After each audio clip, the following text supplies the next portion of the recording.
Here we are. C'est la réunion mensuelle de membres du conseil municipal de la ville de Côte Saint-Luc pour lundi le 12 février 2024. This is our regular monthly city council meeting in the city of Côte Saint-Luc for Monday, February 12, 2024. Thank you for the questions. We have with us today on city council, Lior Azarad, Andy Schuster, Oren Sabag, Dita Burku, Stephen Erdely, Sidney Ben-Isri, Mike Cohen, Mitch Kajowski, who's going to be out with us in a minute. And as well, we have with on staff present, we have Darrell Levine from Communications and Florine Abigniwe. I have to get that right. Abunikwe. I got it right. Okay, so we'll start with the territorial acknowledgement and then a moment of silence. I have a couple of things to mention first, though. Justice, devoir du souvenir, liberté culturelle et inclusion sont des valeurs chères à la ville de Côte Saint-Luc. Nombre de nos résidents et leurs descendants ont construit leur vie ici, après avoir fui des situations difficiles ailleurs. Le Canada a été leur refuge. Mais pour les peuples et les communautés autochtones, les politiques gouvernementales au Canada ont créé des injustices. L'île de Montréal, où nous sommes réunis aujourd'hui, porte un nom beaucoup plus ancien, Shoshagué. C'était un lieu de rassemblement historique pour de nombreuses communautés autochtones. C'était aussi un lieu de diplomatie où a notamment été signé le traité de la Grande Paix de Montréal. Nous remercions la nation Gagnou-Geaga, également connue sous le nom de la nation Mohawk, pour son hospitalité sur un territoire non cédé. Nous devons reconnaître le passé afin d'avancer avec un esprit de collaboration et de réconciliation. Justice, remembrance, cultural freedom and inclusion are important values to the city of Côte Saint-Luc. Many residents and their descendants have made their lives here, having fled dire conditions elsewhere. Canada was their refuge. But for Indigenous peoples and communities, government policies in Canada created injustice. The island of Montreal, where we are meeting today, has a much older name, Shokshage. It was a historic gathering place for many Indigenous communities. It was also the site of diplomacy, including the Great Peace of Montreal. We thank the Gagnou-Gehaga Nation, also known as the Mohawk Nation, for their hospitality on unceded territory. We must acknowledge the past so that we can move forward in a spirit of collaboration and reconciliation. La ville de Côte Saint-Luc permet aux résidents et aux non-résidents de poser des questions en français et en anglais lors des séances du conseil. Toute personne souhaitant poser une question doit, au début de la séance du conseil, remplir le formulaire à cet effet qui se trouve à l'entrée de la salle du conseil. La période de questions d'une séance du conseil est limitée à 30 minutes, mais elle peut être prolongée sous réserve de l'approbation de la majorité des membres du conseil présent. Compte tenu de cette limite de temps et du souhait de permettre au plus grand nombre possible de personnes de poser des questions, chaque personne dispose de 3 minutes pour poser une question et une question de suivi au maire. Avant de poser une question, chaque personne doit indiquer son nom complet. Après la discussion des points à l'ordre du jour, il y a une deuxième période de questions. Au cours de cette deuxième période de questions, les participants peuvent uniquement poser des questions sur des points à l'ordre du jour. Finalement, personne ne peut utiliser un langage violent, offensant ou irrespectueux lorsqu'il adresse une question au maire. The Côte Saint-Luc City Council allows residents and non-residents to ask questions at its council meetings, in French and English. Every person wishing to ask a question in person must, at the beginning of the council meeting, fill out a question period form, which can be found at the entrance to the council chamber. The question period at a council meeting is limited to 30 minutes, but may be extended, subject to the consent of the majority of members of council present. Given this time limit, and given the desire to allow as many questioners as possible to ask questions, every person has 3 minutes to ask one question and one follow-up question to the mayor. Prior to asking a question, every person must state their full name. Following the discussion of the council agenda items, there is a second question period. During the second question period, attendees can only ask questions about items on the council agenda. Finally, no person may use violent, offensive, or disrespectful language when addressing a question to the mayor. Thank you. And I think it should also be noted, if you want to ask your questions in person, I have the paper that's filled out for, so far we have 2. And if you want to do it online, you can do it by sending your questions and writing in advance, or there's an option online during the meeting to fill out a form and ask your question on items that happen during the meeting at the second question period, but those should all be submitted way before the last item on the agenda, which is stance at the Aglo. So that's how that works. But before we get into question period, which will be very shortly, I have 2 things that I'd like to mention. The first is I want to wish happy birthday to a very special resident, Saul Bruck, on his 103rd birthday. He's been an old friend for many years. He was a friend of my late father-in-law, Eddie Agadinsky, both survivors of the Holocaust, and close friend of the family. I just spoke to him on the phone yesterday on his birthday. Sounds great. An amazing guy, always positive. And if you watch the video that we did a few years ago on his 100th birthday, he talks about his philosophy on life. And a part of it is always saying today's a good day, tomorrow will be a better day, and also that you have to have luck.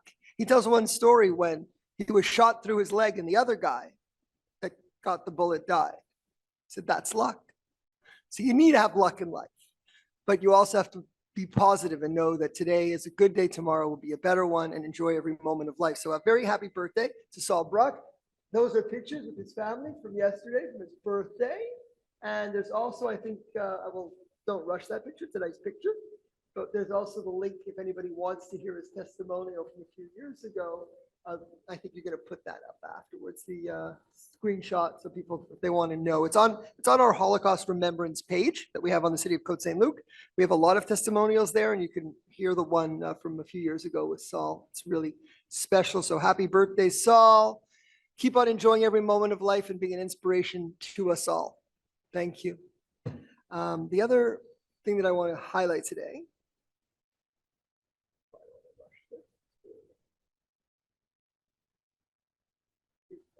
That's his great grandchild. That was the 2 months old, Reva Bruck's little 2-month-old baby there. That's the great grandchild. And on her page, I saw him carrying the little baby, which is really sweet and exciting. Exciting news for the family.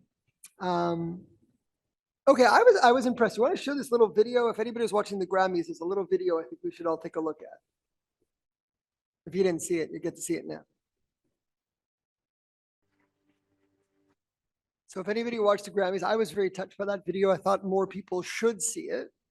And I do feel that we have to realize that you have to have safe spaces, including, theater and art and culture, where people can all participate and feel safe and tolerant and respectful of each other. And even in municipal politics, I feel it's my job as best as I can, to try to make the 35,000 people that live in Côte Saint-Luc to live together in harmony and with respect. We all have our different views and opinions, but we have to be respectful of each other and try to live together. And I hope that message is passed on to other areas like the agglomeration and beyond. That's our job. Our job is not to incite people to hate each other. Our job is to try to get them to live together and not to encourage a dispute and unnecessary conflict when we all have very strong opinions on various issues, particularly now, as was mentioned in the video, we're all feeling hurt in our own way. But there have to be places where we can feel comfortable, and one of those hopefully will be in the City Council chamber of the City of Côte Saint-Luc. So that being said, we're going to go on with the first question for the people that were here, and then we'll do the ones that were sent in, right? Okay. So we have Sharon Friedman.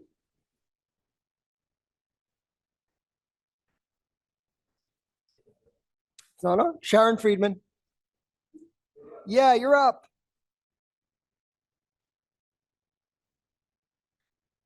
Good evening, everybody. In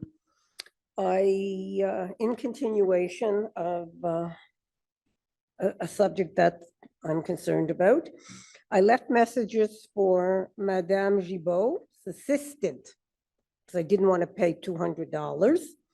on Friday, which obviously was not a very good day, at her office in Quebec City and downtown Montreal. And that was in the morning. And I left the message in French very clearly. And when no one returned my calls by about 2, I tried again. No one left messages. Nobody called today. So The question you yeah, asked her, please, no, so we all know. I'm just telling you that why I'm calling her. And the reason I am, and I will continue if it means going to her office, she needs to take over the Cavendish extension because we're not getting anywhere. And you've been going to meetings, but how many more meetings do we need before we can get this road going? Because we need the housing. And my second question would be, since there's a breach of an agreement between Legault and Plante, have you considered and seriously suing her? Because she needs to be sued. Okay.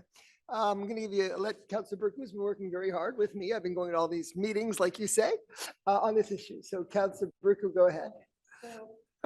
Thank you, Sharon, for coming here.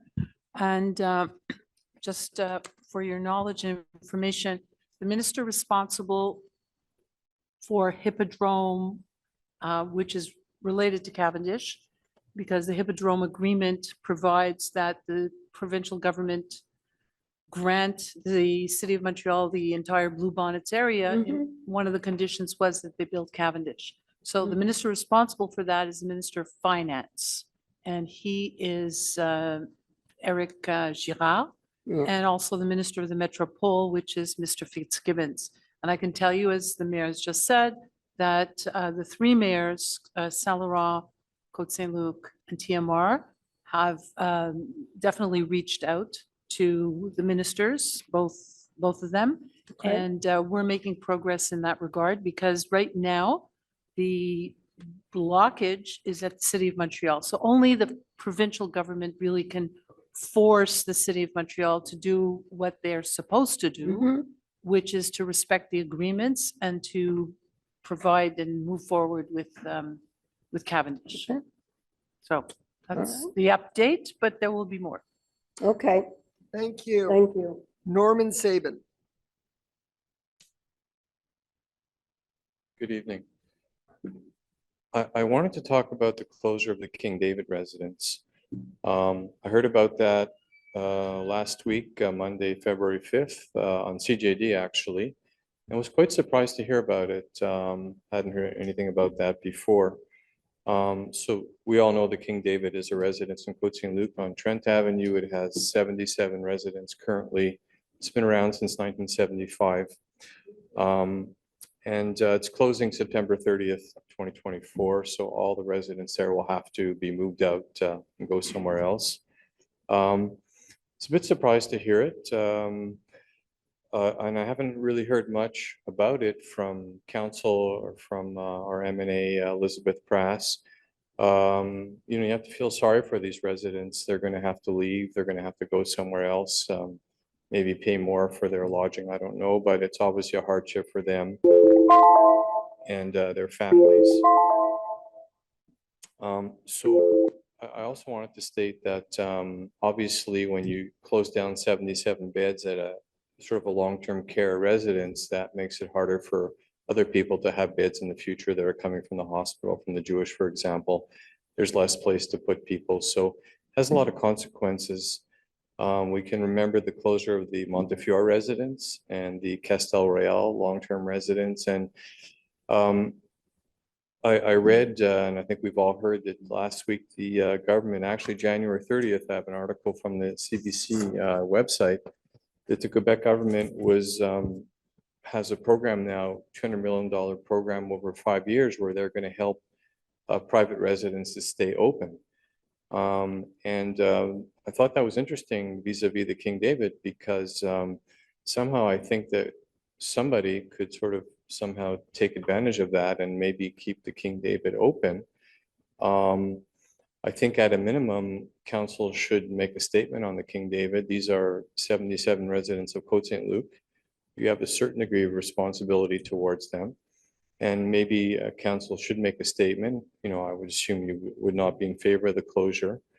And maybe somebody could sort of, you know, tap in or sort of make a headway in terms of getting money to keep it open. I don't know exactly what the problem is there, if it's issues of cost. I know costs have gone up. I know post-COVID there have been problems, but I think that COVID is sort of kind of over now. And, you know, if the owners at the King David need, you know, some sort of financial boost or whatever, that's exactly what this program is for.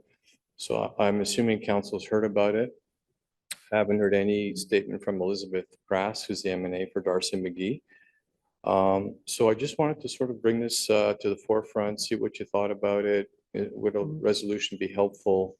Do you have any contact with the owners of the King David? Yeah, Have you we- heard Sure. why they're closing? We have been in close contact with them and also other senior residences like the Waldorf.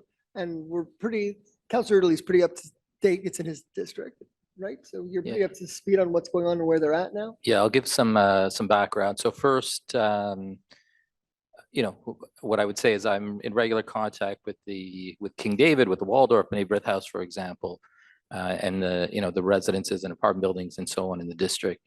In terms of King David, you know, really since the pandemic, things have not been going well financially. So they've been, you know, honest with me. You know, I'd spoken to them a few times over the last few years.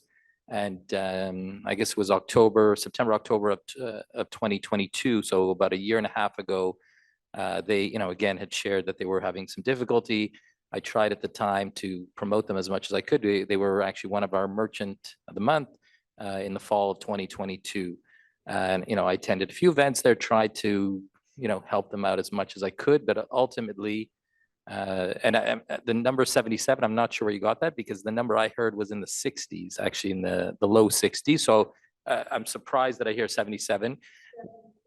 Okay, the number I heard was in the 60s. So anyway, I don't want to get into a discussion on numbers, but what I know is the fact is they haven't been full for a long time.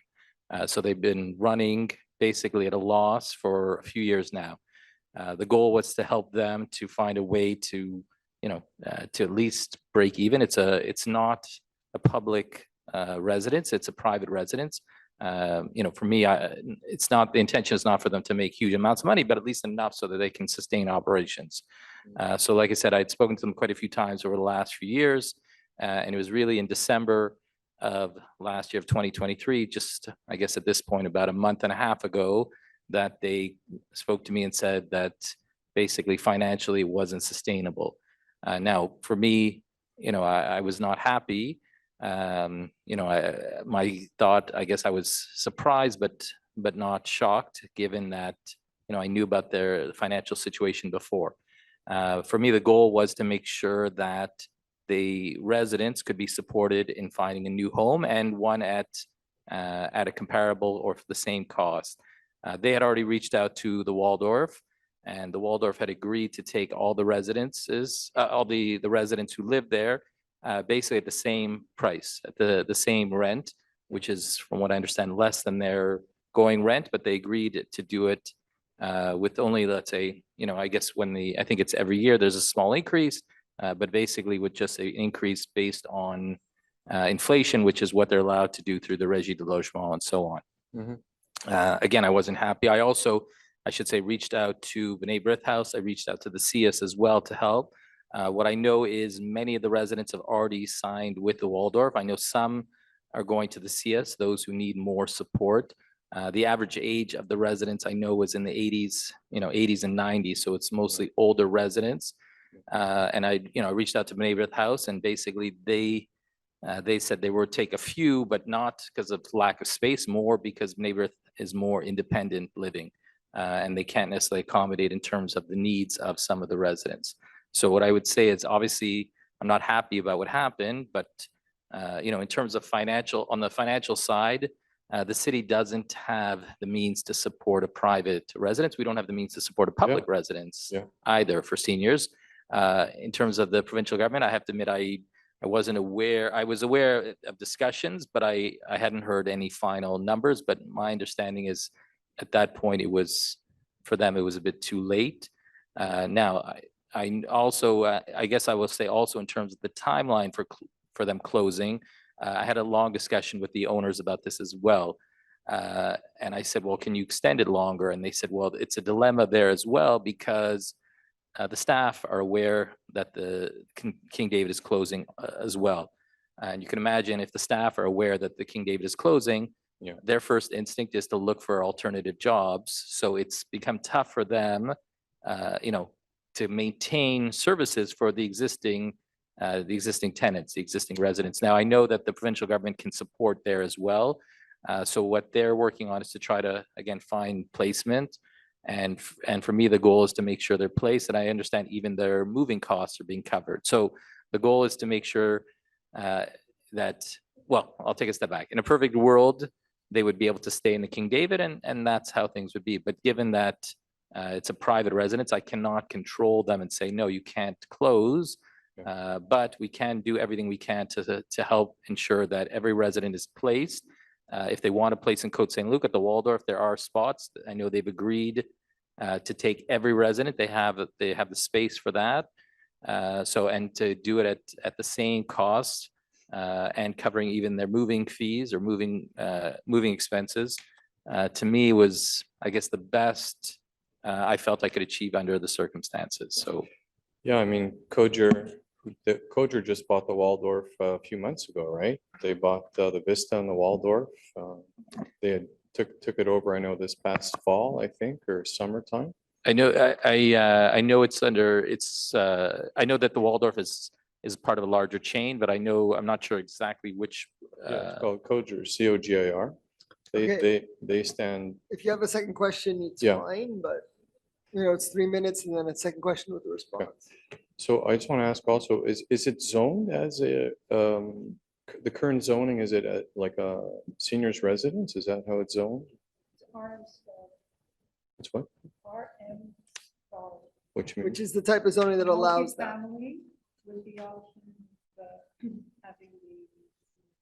Okay. So, Stephen, you are aware of this program announced January 30th by the government. It says here, freiner les fermetures de RPA. I mean, it's pretty straightforward what it does. So I'll just say I'm aware in general, but not the details. But I would say my personal thought is it's too late. I mean, I will pass it on. They have already, the relocation of residents has already begun. I think I'm not going to comment on the program other than to say, I think in the case of King David, it's too late. I mean, I can speak to them. I speak to the owner. I text, email, call them. So I speak to them on a regular basis. But at this point, my opinion is it's too late for. It's never too late. I will speak to them, but I'm just sharing my opinion. I will. Thank you for bringing it to our, we already are aware, Can I- but can I good. just add You want to add something Yeah, I briefly? just wanna Sure. say that in last year, 2,500 tenants were evicted, lost their places for years. And the government was talking about a moratorium, but they didn't really do this one. So I'm very interested in looking what you have about private progress, but if you want to give a copy to us and leave it with us. But I think this is something really that's a provincial jurisdiction, and you're right, the press should be, working with the government to try and find solutions to this problem. It's not easy to consider. Okay. I think now you have another question on this issue?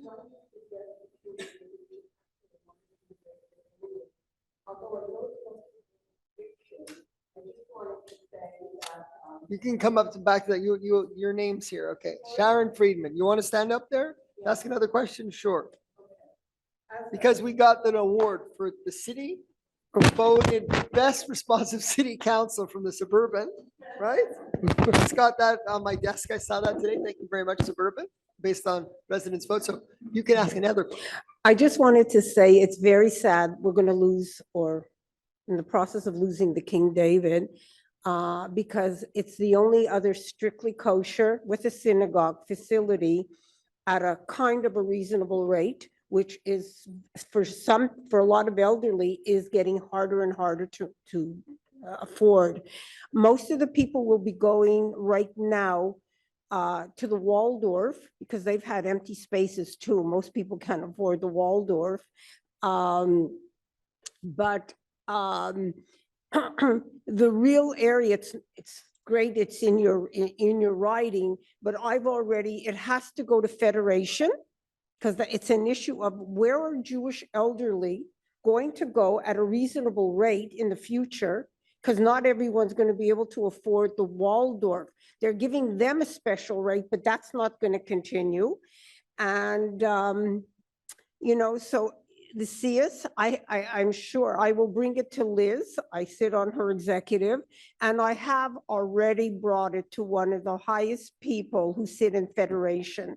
And they're looking into it because he heard the plea of where are Jewish elderly going to go? And it's sad. If they were empty, did the Jewish General Hospital know about it? Could something have been done in terms of But getting what's the other question? You're suggesting that the Federation does something and other developments are built. Like, Sorry? what's your question? No, that I'm we just should letting approach you know what Kehila- some of the details about it are. And it's great, it was brought up here, but it has to go to Federation. It does have to get to Liz Prass, because we are going to have a concern about our frail Jewish elderly. And then you wonder why hospital beds are blocked up when we have no resources. And there's 500 such private facilities that have been No, closed, I like know. Mount Listen, Carmel, I know personally people who are at the King David. so it's sad, it's very Yeah. sad. I'm glad you brought it up. Yeah. We have to also make sure Federation can help in any way with respect to having lower cost options, for sure. But we are aware and doing what we can. I think we have now 2 written questions. Right? I don't think there's any more here, so we can go to the ones that were sent in writing. Thank you. So it's our city clerk, Laureen Abunekwe, will read them. Thank you. So we have a question from Miss Naila Nobari. She said, I hope you are well and having a good day. Unfortunately, a large number of the building owners at 5700 and 5720 Cavendish are suffering greatly due to the building management and the broad and logical decision in defining the project without considering the financial capabilities of the residents. Without taking the financial condition of the owner into account, the management and board have defined projects that were either unnecessary or failed to consider the appropriate timing for covering the expenses. The average monthly payment of $1,400 for owners who have mortgages and living expenses or those relying on pension plans is so high that it has caused many owners to lose sleep at night. We've made significant effort to voice our concern by gathering signatures from nearly 180 units opposing the financial and operational policies and experiences problems with increased assessments. However, our requests were not heeded and they resorted to intimidating and insulting residents. We were compelled to hire a lawyer to protect our rights. Now, covering the lawyer's fees has become an additional burden for residents. We have also attempted to raise awareness by sharing our concern through CTV News. Unfortunately, this did not significantly impact their action, and they weren't those who invited the media. As people living in Côte Saint-Luc, you are our mayor, and we seek your assistance in this matter. Thank you. Okay. Do we know how many units there are total? It's 180 units that are opposing it. Do you know, does anyone know the total of how many units there are? I'm not sure if it would be interesting. Do you know? Yeah, 5720 Cavendish. Okay, so we're definitely very sympathetic with this problem, and our urban planning staff are aware and reviewed the file. As you are aware, because you've hired a lawyer, you know that this is something out of the jurisdiction of the rental board because it's owned. This is a property that you own. And it's a legal issue governed by the RBQ rules, the Régie du bâtiment du Québec. So we don't have a lot of power as a municipal government in issues such as these. If there's one of our bylaws that have been infringed, we would be able to deal with it. But in this case, it's something that's happening with your condo association, and the money that they're charging you for work that you're claiming is not necessarily needed. So it's a real legal issue that a city council can't really do much about. So I think you need to stick with your lawyer. I can't really give a legal opinion myself on what's going on, but it sounds like $1,400 a month in payments to a condo association for work that you deem is not necessary sounds like a lot. So legal action is the appropriate recourse that's going to end up with some type of decision and judgment. I really don't have much more that we can offer. We can always send inspectors, as we already have, but if there's some breach of our bylaw, we can send an inspector to make sure that that is repaired. But our bylaws don't deal with issues such as you're explaining in your question. The next question, please. The next question is from Kerry Lemberg. In light of the recent removal of Elise Gravel's book from the shelves of the JPL, I would like to know if Côte Saint-Luc plans to follow suit. Ms. Gravel has now dedicated her social media posts to blatant anti-Jew hatred. While her books are not related to her social media posts, her views and mission are incongruent with the city of Côte Saint-Luc and the cultural policy. Thank you.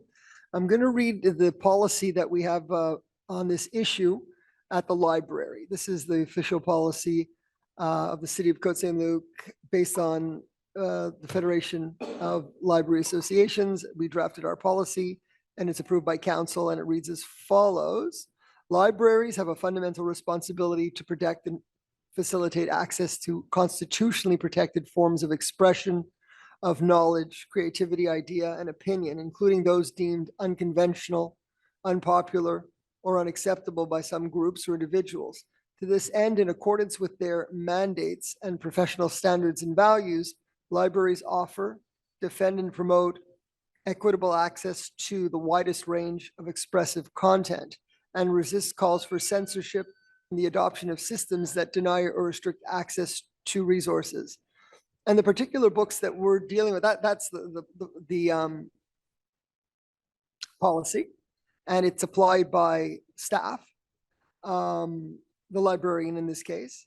And the policy would be breached if we were removing books. Clearly, these books don't even have the type of content that's described in the policy to be offensive. It's what the person who has been posting things on social media that are clearly anti-Semitic, and I clearly condemn those comments and those opinions of the author.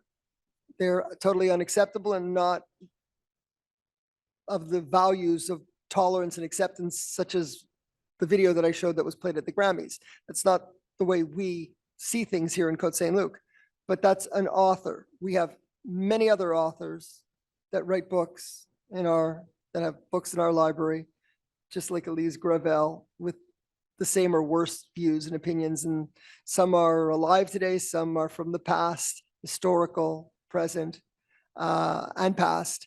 And if we were to do something to this particular author because we have disdain for her views, although we don't have any problem with her books, then we'd have to form a committee to analyze who else in our library has written books, not necessarily with bad content, but we don't like the way they speak or the way they talk, and we're going to take their books down too. So it's not something that a public library in Côte Saint-Luc, a public library anyway, is supposed to do. And we are a public library that we're following the Canadian Federation of Library Associations. So no, we wouldn't do this in our public library, even though we do condemn vigorously the comments and positions of this particular author as unacceptable and totally contrary to the views of the people of the city council and the residents of Côte Saint-Luc. Okay, yes, Councillor Sabag. Thank you, Mr. Mayor. So I'm on my second term. We've been a councillor for 7 years, and we talk a lot about a variety of topics, but I do need to say something about this particular topic. And as much as some of my councillors can be conflicted about the subject, I'm not. Elise Gravel has been saying some pretty harmful things on social media. I'm not saying that we need to shut her down or shut her up, or that people shouldn't have different opinions. But when someone has 300,000 followers and promotes on her Instagram feed accounts that have from the river to the sea, I think we need to do something about it. I don't have to tell this council from which river and which sea, but I urge this council to take the necessary steps to remove these books from our library. Thank you. For comments? Are we good? And if anybody else wants to comment, you're free to. I did the best at explaining the city's position. Mr. Mayor, I Yeah, wasn't going to say anything, oh, but I well, would like to say something very briefly. Okay. If I'm I gonna may. let, okay, anybody who wants to speak on this can, but we do have a policy we're following, and I try to explain that we're really not comfortable with her views and condemn them. But go ahead. I'll be extremely brief because it's an excellent segue from Councillor Sebag's comment. The book that we're talking about is called I'm Hungry. I actually own it. It's in my house. I have the author spews hatred and vitriol, but the book helped my kids learn how to read. So I will leave it at that. The author is the author. Her books are her books, and those things are completely mutually exclusive. However, that being said, we will not have her at our library. We will not promote her in any way. But to remove her books that help children learn to read is a bit much, in my opinion. You want to say something, Councillor Berger? Oh, Councillor Cohen. I wasn't going to speak on this issue, but I'm going to say something very briefly because I was the one with wearing one of my other hats that broke the story. I had received lots of calls from lots of people. I had contacted our advocacy organizations to see if they were aware of it, were going to do anything. They did not at that time. So I was, the Jewish Public Library did share with me their strategy, and I did break a story in the Suburban, and then subsequently was called by the Gazette, wearing my city council hat, at which time I said that we would discuss it among city council. I completely understand and accept the policy that the mayor read out, that I spoke with the chief librarian about. And I think I'm very proud of the fact that I got this out there. The reality is that now people know what she stands for, and everyone can make their own decision on whether they want to purchase a book written by someone like that or not, and so on and so forth. So I feel I've done my piece, whereas she was doing this and she had hundreds of thousands of followers, but people within our own community, people like Jewish day schools that were getting bullets shot at them, from people who were reading stuff like the kind of stuff she put out there. So people know now, and let everyone make their own decision on how they're going to handle her literature. Good. Okay, another story for the Suburban, but we are still the best city council. Responsive city council, but thank you for that. We take all questions and we answer them. All right. So, okay, you gotta have some humor.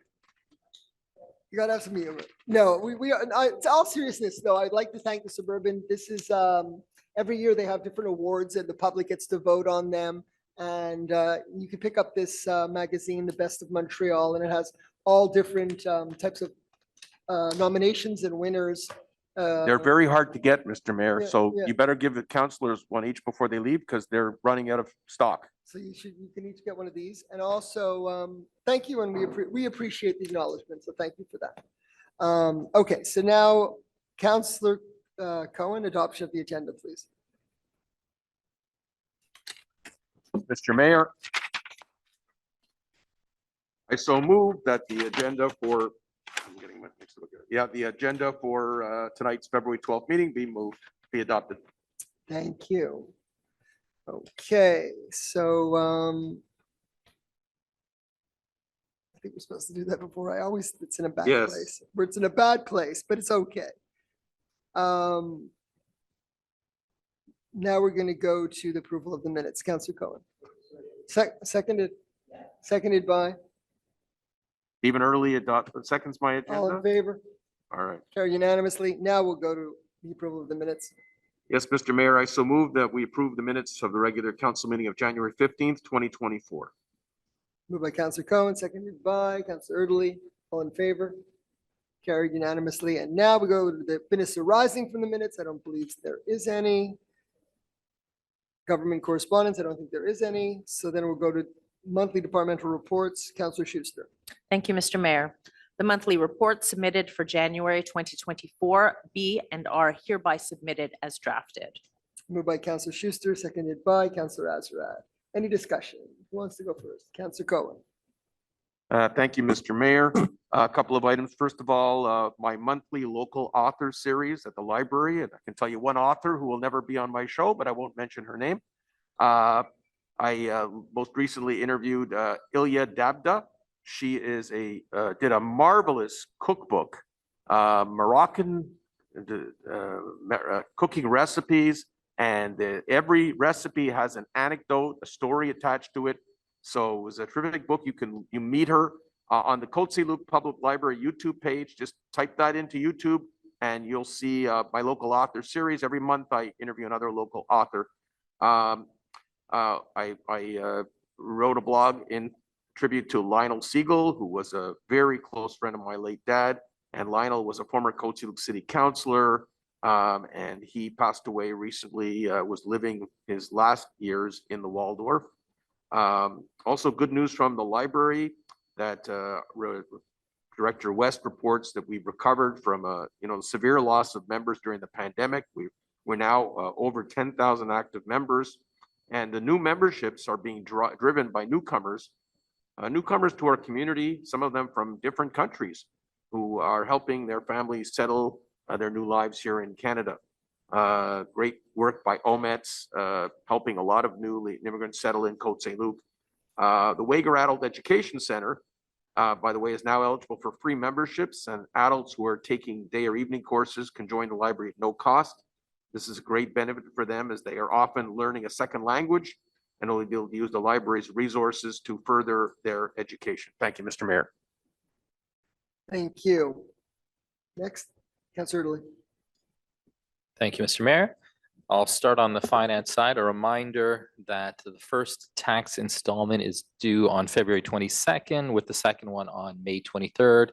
And again, just to remind residents as well, to try to pay your taxes a day or two early if you're doing it online, because sometimes it takes a day or two for the processing to occur. We don't want anyone to incur any interest or late fees.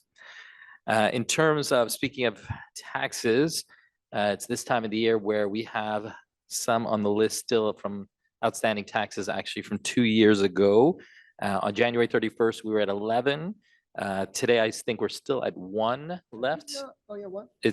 Are we still at 1 left on the list, or there was some back and forth? Right, we're still at 1 left, but it's very significant, the progress, and we're cautiously optimistic even that one will be paid. So thank you. Well, I'll take a moment to thank Maitre Schechter, our city manager, the director of finance, the legal department. Yes. The entire, legal team and finance team have been working, to ensure, and, in my 18 years, we have not had a sale due to non-payment of taxes, and we hope this year will be the same, but it will be down to the wire, I would say, on this year, but definitely thanks to the effort of our staff on that.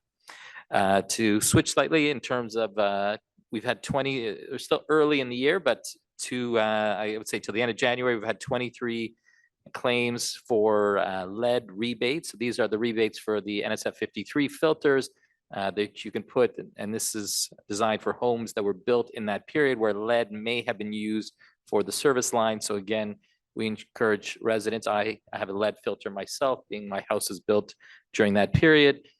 So we encourage residents until it's your turn to have your service line repaired or replaced, please use a lead filter, and there's a whole bunch of different kinds, which you can see on our website. I'll continue on finance, just one or two more points.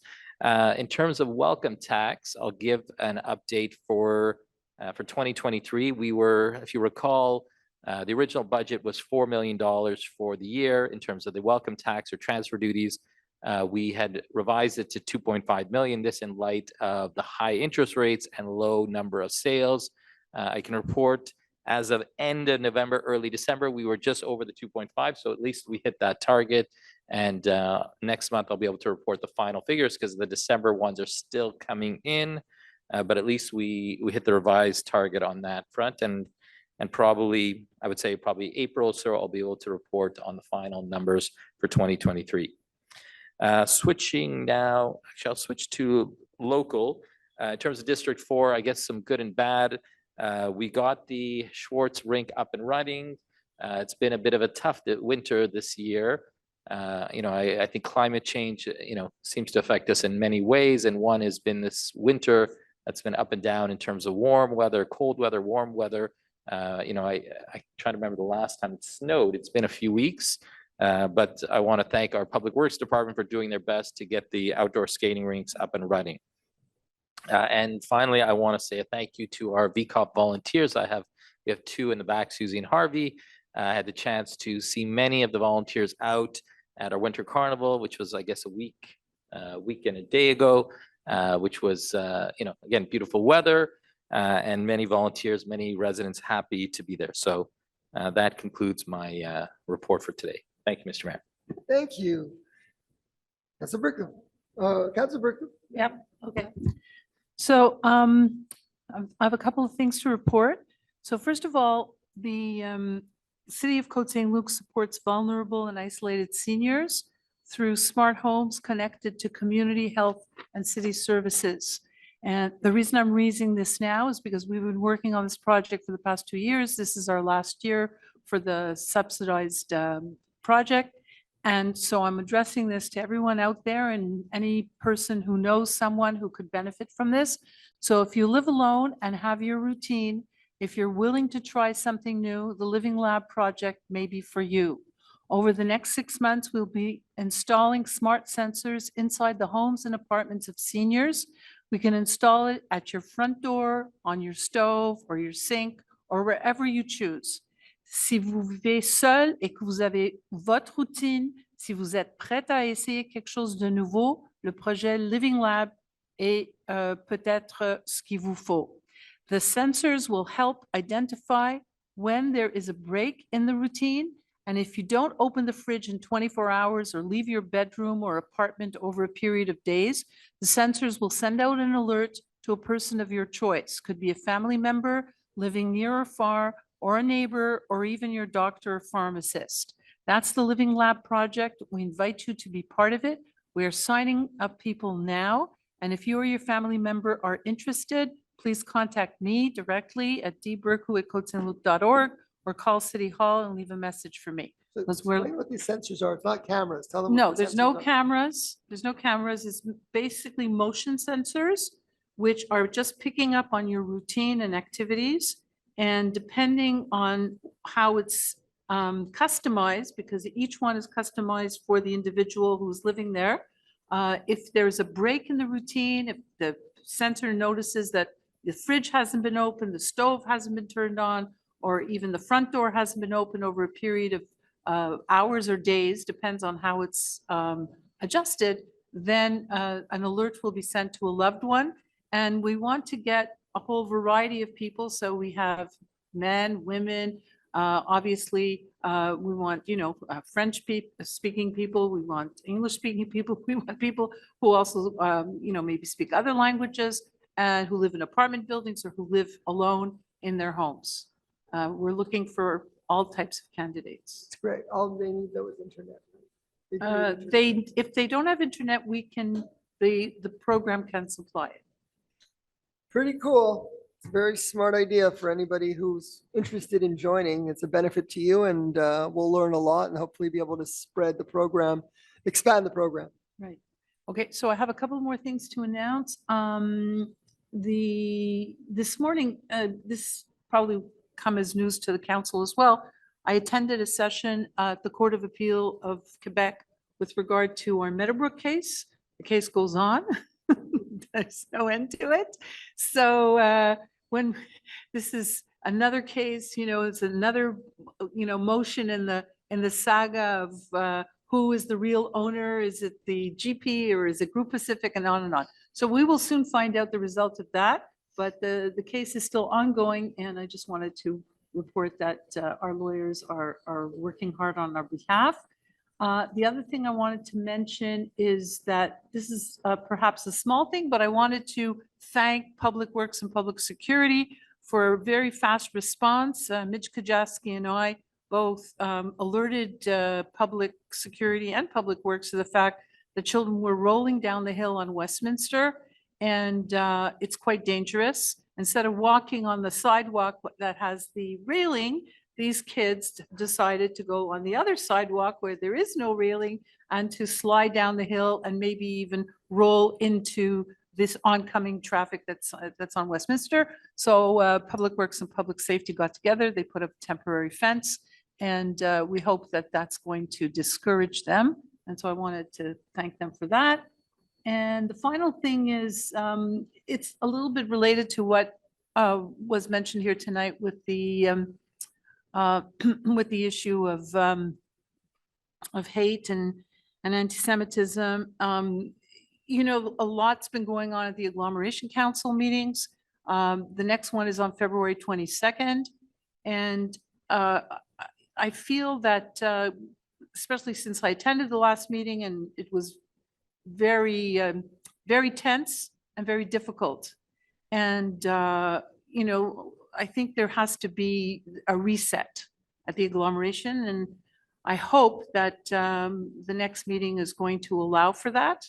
And we'll see what happens at the next agglomeration meeting. But I don't want to say too much, but I understand that a lot of our residents are not happy with the way the questions were handled, and with the way the speaker also dealt with those questions. And so there should be a reset at the agglomeration meeting, and I hope that that's going to happen at the next meeting. Okay, thank you. Who will go next? Anyone else want to speak? No? Okay, so it's been moved and seconded. All in favor? Oh, everybody's in favor? Great. I thought I missed how many wanted to speak. We're all good. So now we go to item number 7, the library. Councillor Cohen.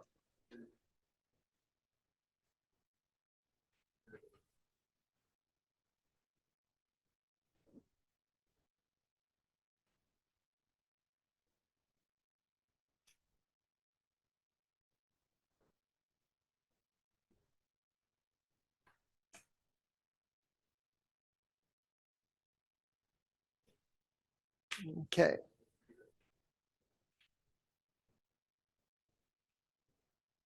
Yeah, that's it.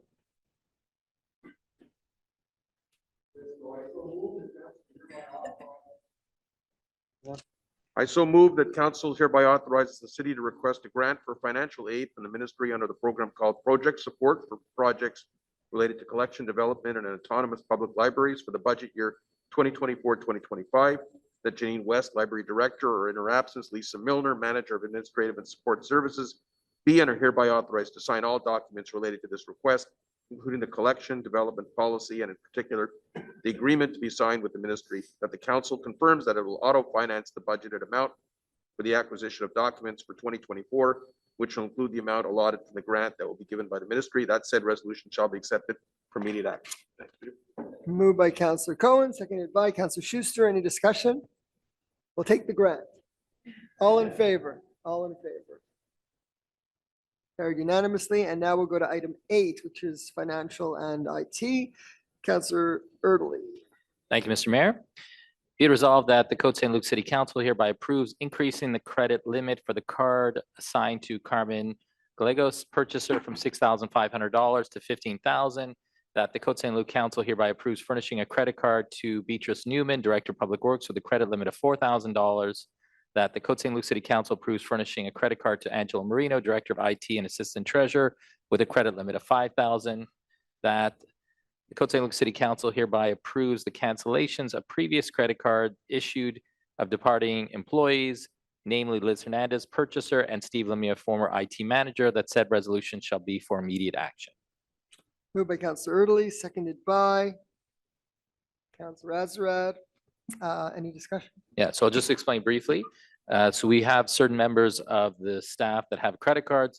And what we're doing now is reorganizing in light of the departure of 2 staff members. But what I will add, and I won't speak to an article that was in the news about another city, other than to say what I can share is every audit meeting, and we meet about every 6 weeks. The audit committee, we review all the credit card bills. Every credit card statement is reviewed, every item. We make sure that it matches. If there's anything, we can discuss it and obviously report back. But it's something that we've been doing. I would say in the 18 years since I've been a counselor, it's something we do every meeting, review every credit card bill and go through it line by line. And I'm happy to say that there are no issues, but we are vigilant in terms of the way we review things at the City of Côte Saint-Luc. Thank you. Okay, so it's been moved and seconded. All in favor? Carried unanimously. And now the next is a tabling, which will be done by the Assistant City Clerk, Florine. Yeah. Abonikwe can go ahead and do the tabling. It's 8B. Donc, je dépose la liste de remboursement des frais de recherche et d'appui des conseillers pour l'année 2023 ce soir. Dans le tableau sur la liste, il n'y a aucun frais qui a été réclamé par les conseillers pour cette année. Donc, pour un grand total de $0 à la fin. Bonne nouvelle. Merci. Now we're going to 8C. Okay, 8C, resolution for disbursements. Councillor Erdely. Thank you, Mr. Mayor. Be it resolved that Côte Saint-Luc City Council approves the attached list of disbursements for the period of January 1st, 2024 to January 31st, 2024 for a total amount of $5,446,945.77 in Canadian funds. And that Treasurer Certificate number 24-0033 dated January 6, 2024 has been issued by the City Treasurer attesting to availability of funds to cover the described expenses. Sorry, I'm just noticing there might be a Typo? There might be a typo with the date. So just maybe for the minutes that it should be a date. Should be a date in February, not so just the January 6th should be at some point in February, because if we're approving disbursements from January 1st to January 31st, it can't be on January 6th. So I just caught that now. Anyway. We'll amend the date then of the Perfect issuance. We'll get Okay. a seconder and then So I'll. moved by Councillor Erdely, seconded by Councillor Azarad. Any discussion? Yeah, so I'll just give some of the highlights. So this month, slightly more than the average. And some of the highlights we have funding for water meters. We have funding for roads, for a loader that was purchased, a used loader purchased, water main and sewer sleeving, and some of our snow removal contracts and our monthly water contract as well as on there. So those were some of the larger items. Okay. So moved and seconded. All in favor? Carried unanimously. And now we go to D. Councillor Erdely. It's a ratification of a service contract for new IT software. Thank you, Mr. Mayor.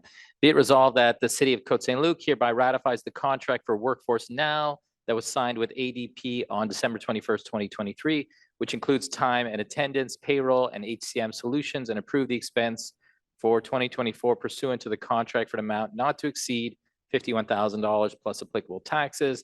And that Treasurer Certificate number TC 24-0034 dated February 6, 2024 has been issued by the City Treasurer attesting to the availability of funds to cover the described expenses. Moved by Councillor Erdely, seconded by Councillor Azarad. Fastest with the hand.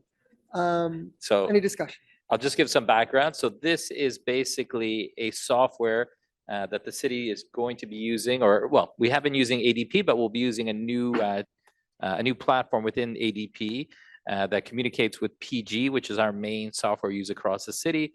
And the goal is to simplify the HR, payroll, punch clocks, and so on. And one of the nice things I was looking at on the financial side is over 5 years, we actually are going to save about $5,000. So it works out to savings about $1,000 a year. Not huge, but at least we're not paying more. And it's actually a better software that meets our needs in terms of workflow. So thank you, Mr. Mayor. Thank you. So it's been moved and seconded. All in favor? Okay, carried unanimously. We go to item 9, general management, resolution supporting the 2024 Journée de la Persévérance scolaire. Councillor Coe. Thank you, Mr. Mayor. Que le conseil municipal de Côte Saint-Luc exprime son appui à la proclamation de la semaine du 12 au 16 février 2024 comme celle des Journées de la Persévérance scolaire. Que le conseil municipal de Côte Saint-Luc exprime unanime et publiquement la solidarité et le soutien envers les jeunes et envers l'ensemble des intervenants de réseau d'éducation, que le conseil municipal de Côte Saint-Luc appuie la campagne des journées de la persévérance scolaire 2024 sur la thématique persévérer, se conjuguer ou présente et inviter les élus à y participer. Okay, proposé pour le conseiller Cohen et appuyé par le conseiller Erdely. Est-ce qu'il y a des discussions? I'll just make a comment, Go ahead. having worked for the English Montreal School Board now for 25 years. This is a big thing for us, in terms of perseverance and making sure that kids stay in school and they don't drop out and they have as many activities as possible. And I'm sure Councillor Erdely, who seconded a lifelong educator, could add something to that. Okay. Well, if you could with Well, maybe I'll just say this has been, I know this has been going on for many years, the Journée de la Persévérance. And the goal, of course, is to help ensure students are able to graduate. I know it's one of the focuses, certainly for the English Montreal School Board, and I would say for the private schools as well, to differentiate the curriculum, to make sure that they're meeting the needs of all the students, to help them all graduate and succeed in life. So I definitely support this endeavor. Thank you. Okay. Thank you. So it's been moved and seconded. All in favor? Carried unanimously. And now we move on to a motion to convene a second national summit to combat anti-Semitism. Councillor Ben-Israel. Merci, Monsieur le maire. Il est proposé que ce conseil recommande vivement au gouvernement du Canada de mandater l'envoyé spécial pour la préservation de la mémoire de l'Holocauste et la lutte contre l'antisémitisme de convoquer un deuxième sommet national pour lutter contre l'antisémitisme. Que le conseil invite le gouvernement du Canada à s'assurer que le financement et les ressources nécessaires sont en place pour appuyer ce deuxième sommet national. Qu'une copie de cette motion soit envoyée aux chefs de tous les partis représentés au Parlement du Canada. Proposé pour le conseiller Ben-Israel, appuyé par le conseiller Schuster. I'll start the discussion. Anybody else can add if you wish. So this is a resolution for another summit. There was one, Erwin Kotler, when he was in charge as the special envoy. Now we just recently met with Deborah Lyons, who is Canada's former ambassador to Israel and the new special envoy for preserving Holocaust remembrance and combating anti-Semitism. And it would be appropriate right now, considering what's going on in the world and what's going on even here in Canada, that a national summit take place. And we're asking for it, as well as other councils and other levels of government are asking for this to take place. So hopefully it will. And it's desperately needed. So let's see what happens. There's a lot of hate going on. And we want, we hear from a lot of police departments across the country of major incidences and unprecedented hate crimes in since October of 2023, with the Jewish community being by far the most targeted. And Marvin Rotran, the outgoing National Director of B'nai B'rith League for Human Rights, has called on all municipalities and school boards to adopt resolutions urging for a second national summit. We'll see. Hopefully that will take place. Deborah Lyons was a pleasure to meet with. She's a wonderful new envoy on all our behalf. So if anybody else has anything else to say, otherwise it's been moved and seconded, all in favor. Carried unanimously, and we go on to Human Resources, Councillor Cohen. Thank you, Mr. Mayor. I so move that the Côte Saint-Luc City Council approves the hiring of Taylor Gadouri as a library technician, part-time auxiliary on-call, white-collar position effective February 6, 2024. That treasurer certificate number 240032 dated February 1st, 2024 has been issued by the city treasurer, testing the availability of funds to cover the described expenses. Moved by Councillor Cohen, seconded by Councillor Schuster. Any discussion? All in favor? Carried unanimously. And now we go to tablings. Lots of tablings tonight. It's the night for tablings. I don't think I've ever seen this many tablings. The big table. It's really something else. Okay, so our assistant city clerk, Florine Abunikwe, will now do 1 from 11, A, B, C, D, and E. Merci. Donc, je fais le dépôt du certificat du greffier relativement à la procédure d'enregistrement des personnes habiles à voter sur le règlement d'emprunt numéro 2621. Et je déclare que suite à la procédure d'enregistrement dûment convoquée et tenue du 5 février 2024 au 8 février 2024, concernant le règlement numéro 2621 intitulé « Règlement 2621 autorisant un emprunt de 3 559 000 $, y compris les frais professionnels pour le ressurfaçage de rues et la réfection de divers trottoirs appartenant à la ville de Côte Saint-Luc. Le nombre de personnes habiles à voter sur le règlement est de 22 401. Le nombre de signatures des personnes habiles à voter pour qu'un scrutin référendaire soit tenu est de 2 251. Et le nombre de personnes habiles à voter qui ont enregistré les mentions qui les concernent est de 0. Par conséquent, le règlement numéro 2621 est réputé approuvé par les personnes habiles à voter.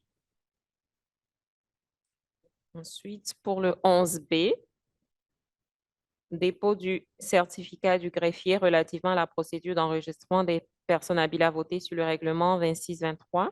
Je déclare que suite à la procédure d'enregistrement dûment convoquée tenue du 5 février 2024 au 8 février 2024, concernant le règlement numéro 2623 intitulé « Règlement 2623 autorisant un emprunt de 1 187 000 $, incluant les honoraires professionnels pour la reconstruction de la toiture et la restauration de l'enveloppe du bâtiment du centre aquatique et communautaire situé au 5794 avenue Park-Haven.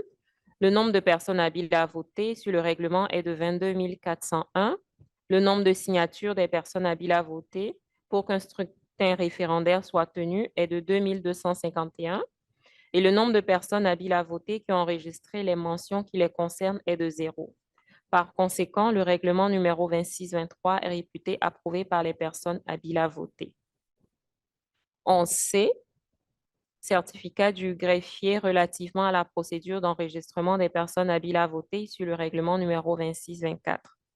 Je déclare que suite à la procédure d'enregistrement dûment convoquée et tenue du 5 février 2024 au 8 février 2024, concernant le règlement numéro 2624 intitulé « Règlement 2624 autorisant un emprunt de 117 000 $, y compris les frais professionnels pour l'achat et remplacement d'un filet de protection pour le terrain de baseball T3 au parc Trudeau situé au 69-75 chemin Macon, dans la ville de Côte Saint-Luc. Le nombre de personnes habiles à voter sur le règlement est de 22 401. Le nombre de signatures des personnes habiles à voter pour qu'un scrutin référendaire soit tenu est de 2 251. Et le nombre de personnes habiles à voter qui ont enregistré les mentions qui les concernent est de 0. Par conséquent, le règlement numéro 2624 est réputé approuvé par les personnes habiles à voter. 11D, certificat du greffier relativement à la procédure d'enregistrement des personnes habiles à voter sur le règlement numéro 2625. Je déclare que suite à la procédure d'enregistrement dûment convoqué et tenu du 5 février 2024 au 8 février 2024 concernant le règlement numéro 2625 intitulé Règlement 2625 autorisant un emprunt de 188 000 $ pour l'achat de véhicules et d'équipements. Le nombre de personnes habiles à voter sur le règlement est de 22 401. Le nombre de signatures des personnes habiles à voter pour qu'un scrutin référendaire soit tenu est de 2 251. Et le nombre de personnes habiles à voter qui ont enregistré les mentions qui les concernent est de 0. Par conséquent, le règlement numéro 2625 est réputé approuvé par les personnes habiles à voter. 26D, dépôt du certificat du greffier relativement à la procédure d'enregistrement des personnes habiles à voter sur le règlement numéro 2626. Je déclare que suite à la procédure d'enregistrement dûment convoquée et tenue du 5 février 2024 au 8 février 2024 concernant le règlement numéro 2626 intitulé Règlement 2626 autorisant un emprunt de 839 000 $ pour l'achat de véhicules lourds et d'équipements de véhicules lourds. Le nombre de personnes habiles à voter sur le règlement est de 22 401. Le nombre de signatures des personnes habiles à voter pour qu'un scrutin référendaire soit tenu est de 2 251. Et le nombre de personnes habiles à voter qui ont enregistré les mentions qui les concernent est de 0. Par conséquent, le règlement numéro 2626 est réputé approuvé par les personnes habiles à voter. Je pense que c'est tout. That's it. Okay, so these were all, they all deal, I'll very briefly summarize. So the first one was a loan for around $3.5 million dealing with resurfacing of roads and sidewalk repairs. B was authorizing a loan for $1.187 million, $1,187,000 for roof reconstruction and building envelope restoration at the Aquatic and Community Center. The third one was for approval of a loan of $117,000 for the purchase and replacement of a backstop at baseball field T3, Trudeau Park. The next one was authorizing a loan of $188,000 for the purchase of vehicles and equipment. And the final one was authorizing a loan of $839,000 for the purchase of heavy vehicles and heavy vehicle equipment. And those are just the tabling, so they come back to council. Thank you very much. And now we go to item number. Mr. Mayor, yeah, just very briefly, these loan bylaws have already been adopted, and now our residents who had the chance to sign or register and potentially object did not sign. So at this point, this was the last step before we send them to the Quebec Ministry for approval, and the Quebec Ministry will examine these loan bylaws, and if all goes well, like every other year, we'll get the loans approved and we'll be able to start our projects. Excellent. Yeah. So now we move on to Public Works. Councillor Ben-Israel. Merci, Monsieur le maire. Est résolu que le conseil municipal de Côte Saint-Luc ratifie par la présente le contrat avec André Rodrigue incorporé pour des travaux d'installation de panneaux Altro White Rock exécutés dans les toilettes du parc McDowell pour un montant total de 26 753 $ plus les taxes applicables. Que le certificat du trésorier numéro 24-0035 en date du 8 février 2024 a été émis par le trésorier de la ville attestant de la disponibilité des fonds pour couvrir les dépenses décrites. Proposé par le conseiller Ben-Israel, appuyé par le conseiller Burku. Est-ce qu'il y a des discussions? Anything you want to add about it? Comme c'est dans mon district, Monsieur le maire, je dois remercier les travaux publics pour avoir accompli ce projet. Et je peux vous assurer que ce parc et la toilette aussi est très bien utilisé surtout pendant l'été. Alors, les résidents vont être très contents. Merci. Okay, moved and seconded, all in favor? Carried unanimously. We go to item 13, urban developments, 13A. So this one's the outstanding deposit. So who is? Okay, Mitch, go. I don't know why I had her name here. Okay, Mitch, do it. Okay, here, I'll do the preamble because it's important. Whereas when a permit is issued to a resident to cut down a tree on private property, section 11-7 replacement trees of zoning bylaw 2217-44 stipulates that residents have 6 months to replant a replacement tree of a certain size on their property. If they fail to do so within the allotted time, their deposit is retained and used to plant another tree on city property. Whereas a letter has been sent to each property owner reminding them that they have given a deposit, that the deadline for planting a tree has expired, and then unless they can prove that a tree has been planted, their deposit will be retained. Whereas due to an accumulation of pending deposits, the funds will be used to plant trees elsewhere in the city. Be it resolved that the preamble of this resolution shall form an integral part thereof, as if cited hereinafter at length, that the Côte Saint-Luc City Council hereby authorizes the retainment of outstanding deposits for an amount of $24,500 as per Annex A attached here to retained.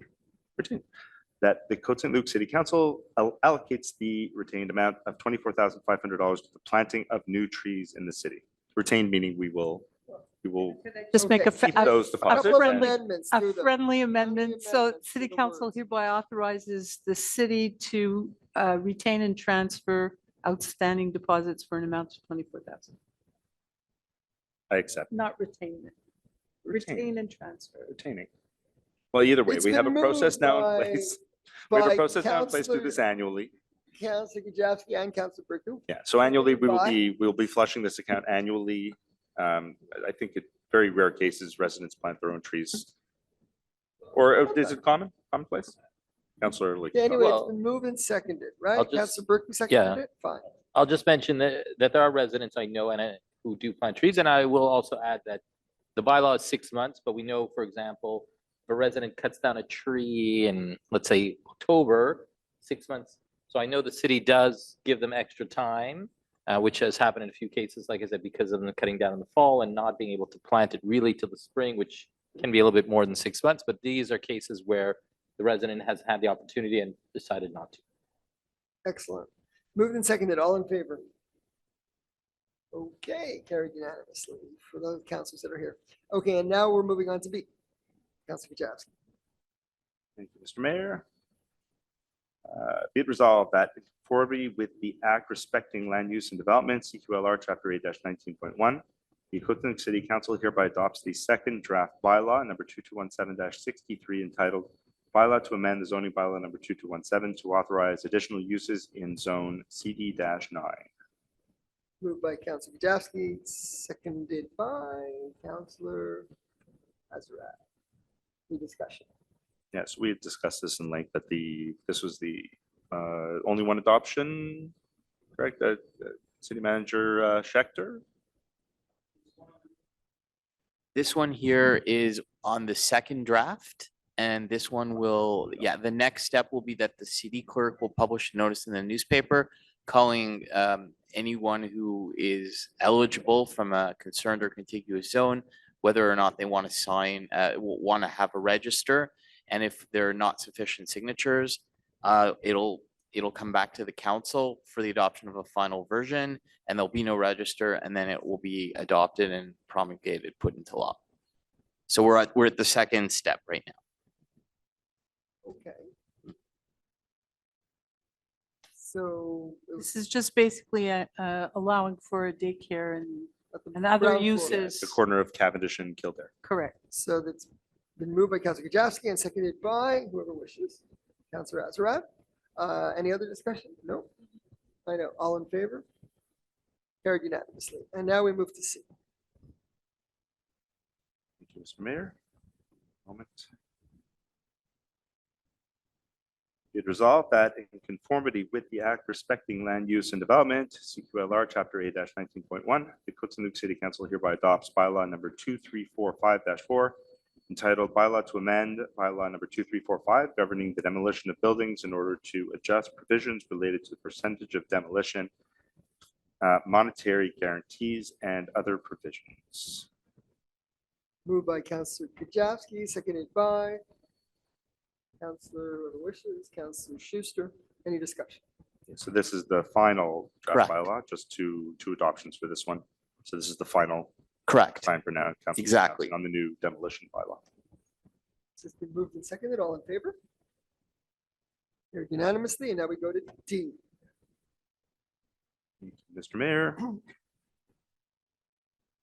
Be it resolved that in conformity with the Act respecting land use and development, CQLR Chapter 8-19.1, this Côte Saint-Luc City Council hereby adopts bylaw number 2593-2 entitled Bylaw to amend the construction bylaw number 2593 to adjust certain provisions.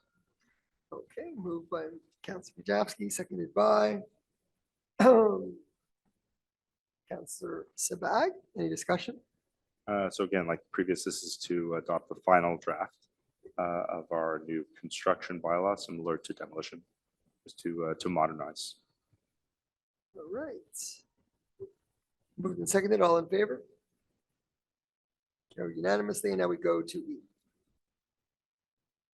This is Notice of just, motion. yeah, notice of motion tabling. So I hereby give notice of motion that draft bylaw number 2618 be entitled bylaw concerning swimming pools in the city of Côte Saint-Luc will be presented at a later meeting for adoption. Mention as well the object and scope of draft bylaw number 2618 to be entitled bylaw concerning swimming pools in the city of Côte Saint-Luc. I also table draft bylaw 2618 to be entitled bylaw concerning swimming pools in the city of Côte Saint-Luc. Thank you. Thank you. And now we move to 13.1, site planning and architectural integration program. 2 items. Councilor Kajewski. Mr. Mayor, just get down to the item. Boarded This was and boarded, smart. right? Yeah. Alright. Here we go. It resolved that the site planning and architectural integration program showing the construction of a rear extension and second-story addition on the existing detached single-family dwelling on lot 1560681 and prepared by Alt and Agapi Architect for the Planning Advisory Committee meeting of January 16, 2024, and revised on January 24th, 2024, be approved according to the provisions of Chapter 14 of Bylaw 2217 of the City of Côte Saint-Luc. Moved by Councilor Kajewski, seconded by Councilor Berger. Yes, very happy Yeah. about this. Yes. Any discussion? This was a lot of work by urban planning. It came back to PAC for a third time, I believe, right? Yeah, so there was a flat roof, there was a slope roof, there was a flat and a slope roof. They changed a little bit of the materials and the front entrance. So there was a good compromise found and I think a very nice project, kind of a more modern version of the homes that are adjacent on Borden. Mhm. Okay, so it's been moved and seconded. All in favor? Great, carried unanimously. And now we go to smart. Thank you, Mr. Mayor. Be it resolved that the site planning and architectural integration program showing a lateral extension on an existing semi-detached single-family dwelling on lot 1053189 at 5503 Smart and prepared by Ingénierie Expo for the Planning Advisory Committee meeting of January 16th, 2024, be approved according to the provisions of Chapter 14 of Bylaw 2217 of the City of Côte Saint-Luc. Okay, moved by Councilor Kajewski, seconded by Councilor Erdley. Any discussion? Yeah, you can, I don't know if you have the right, yeah, so you see the photo on the right, photo on the left, it's one of those spot the differences pictures. So if you can spot the difference in the bottom right, as opposed to the bottom left photo, I win a prize. We haven't decided what the prize is yet. So don't quote me on that, Joel. But it almost didn't come to pack, just a little entranceway kind of mudroom being created at this home on Smart Avenue. Okay. All right, so it's been moved and seconded. All in favor? Great, carried unanimously. And we go to stance at the Aglo, Councilor Sabak.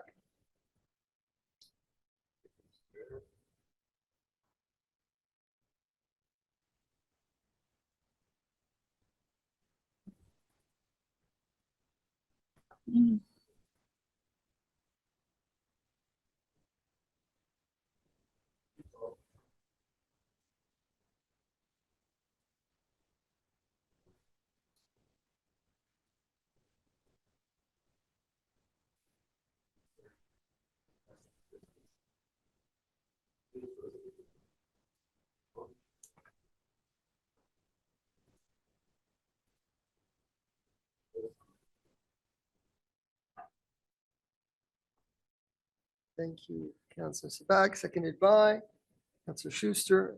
All in favor? Carried unanimously. And any other business?